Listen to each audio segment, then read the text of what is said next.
You know, I was thinking the other day, what would be a fun video to make on the Scream franchise? What's something that Scream is well known for? And it came to me, the intros in Scream. So today we're going to be ranking all 6 of the Scream intros from worst to best. Listen, asshole! No, you listen, you little bitch. You hang up on me again, I'll gut you like a fish, understand? Yeah. Is this some kind of joke? More of a game, really. Can you handle that? Blondie. Now, to me, I don't think there's a single bad intro in the Scream franchise, nor do I think there's a bad movie in the franchise per se.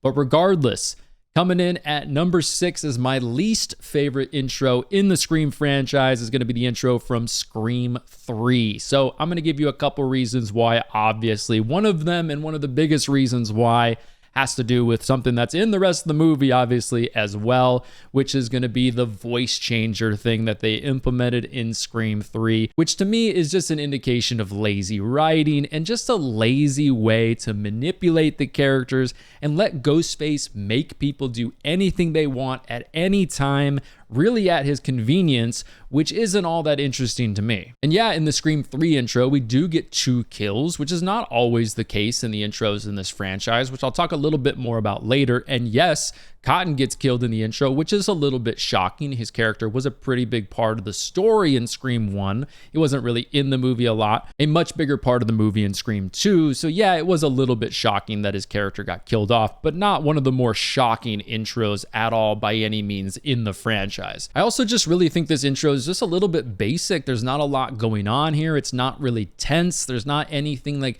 really unique in this moment other than the voice changer stuff. So that's a big reason why Scream 3 is my least favorite intro in the franchise. All right, up next at number 5 is going to be Scream 5. And yes, the intro does have Jenna Ortega, and that's one of the reasons why this intro is not last for me.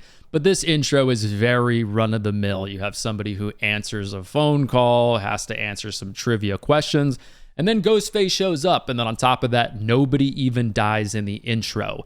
There is a case that could be made for me that this is the worst one in the franchise, but like I said, I think Jenna Ortega saves the intro to me. Just her performance, how she's scared, what she's doing on screen is just something that I find myself invested in, and it feels like it's pretty intense, more intense to me than the Scream 3 intro, and that's one of the reasons why this is a notch above, but it's very run-of-the-mill, and I know in Scream 5, they're trying to make it very similar to the original Scream in the way. There's some stuff we also see at the end of Scream 5 that hints on that, and the directors have even kind of said that it's an homage to the original Scream as this movie just in general. So yeah, I get that. There's a point in it being run-of-the-mill and feeling like we've been there, done that. There's a reason behind that.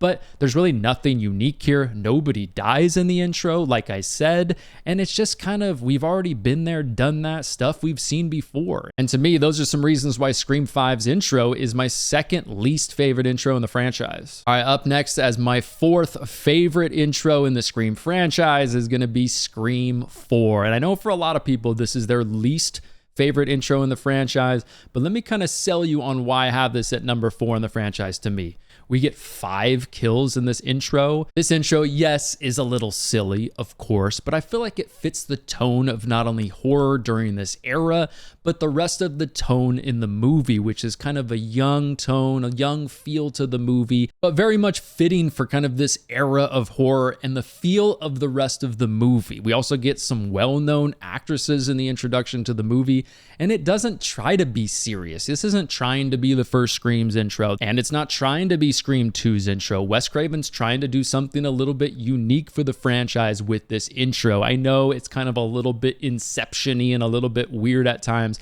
but I think it's fun. And that's just one of the reasons why I have it at number 4 is just because I think to myself, is this intro more fun than the ones that I just mentioned? And I think it is. I think it's a good time. It's also brutal. It's probably the bloodiest intro we get in the entire franchise. So come on, there's got to be something to be said about that, which also leads us into the rest of the movie, being that this is one of the bloodiest, if not the bloodiest movie in the entire franchise. So it kind of hints on that as well. But yeah, the Scream 4 intro, unapologetically, I really enjoy it. All right, up next is my third favorite intro in the Scream franchise, which is going to be Scream 2. So in Scream 2, we get 3 kills in the intro, killing off 3 well-known actors, Omar Epps, Jada Pinkett, Heather Graham. We also get introduced to the Stab franchise, which is cool. They're in a movie theater. We're watching them in a movie theater while they're watching a movie. That's fun. That's very Scream. It's also pretty intense at times. It's also kind of funny at times. You've got the audience in the theater, which is completely silly, completely ridiculous, like the worst audience you could ever expect in a movie theater ever. But yeah, it's just a fun intro. We get to see the Rialto Theater, which is very, very famous. There's somebody in the intro that won like an MTV contest to be in the movie, which is a good time. But yeah, we also get the fun kill of Omar Epps in the bathroom getting stabbed in the ear. How did he know where his ear was exactly? I don't know. I don't even think the Ghostface even knows. Hey, he just got lucky. Come on. But it's funny how he walks into the bathroom. There's a bunch of ghost faces in there dressed up for the movie. It's just a fun intro and just overall, just a silly, good time and lets you know Scream is just becoming more and more meta from here on out. And for the rest of this movie, it's just going to lean into more of what Scream became famous for in the first movie. So buckle up because it's going to be a good time. At number 2 is going to be the intro to Scream 6. So yes, we get the little fake out in the intro, which is nice. Anytime you're 6 movies into a franchise, getting something that's just fresh and something you haven't seen before is great. I love that. I also love that we get to follow the Ghostface as he's kind of like revealed. So you're already like a little bit shocked in your seat. You're like, what's going to happen here? They're doing something I've never seen before. And then we get more brutality at the Ghostface's apartment. We see the little stab shrine, which is fun. The Jason Takes Manhattan cameo, which is a good time.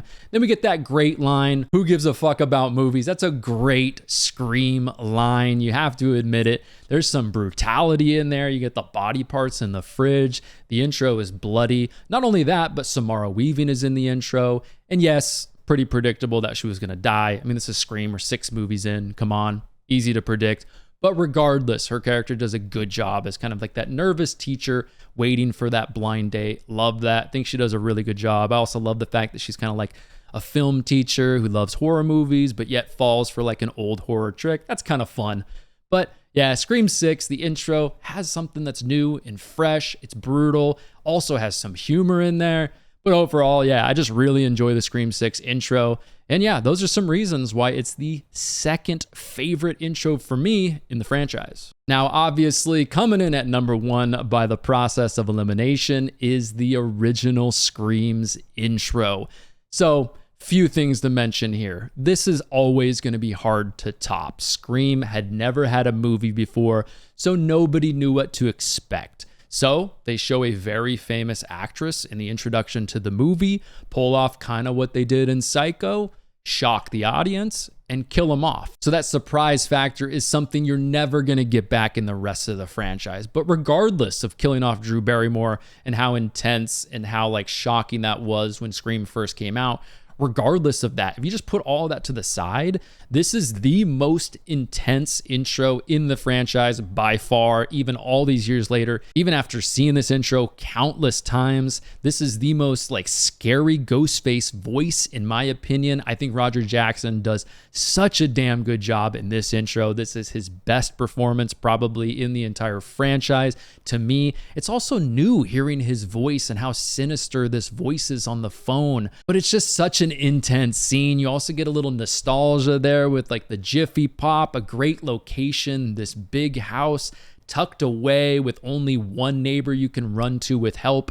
You also get that whole element where the parents come home, but they can't hear her, and then they eventually find her. It's not only a sinister introduction that's very, very tense, but it's also just like brilliantly made, brilliantly shot, and it will always go down as one of the most iconic and one of the best intros, not only in the horror genre, but just in movies in general. So there you go, the original Scream, shockingly my favorite intro in the franchise. But thanks for watching my ranking of all the intros in the entire Scream franchise. If you want more Scream content from me, let me know down in the comments down below. Also, go and check out one of these videos next to me if you want more content from me right now.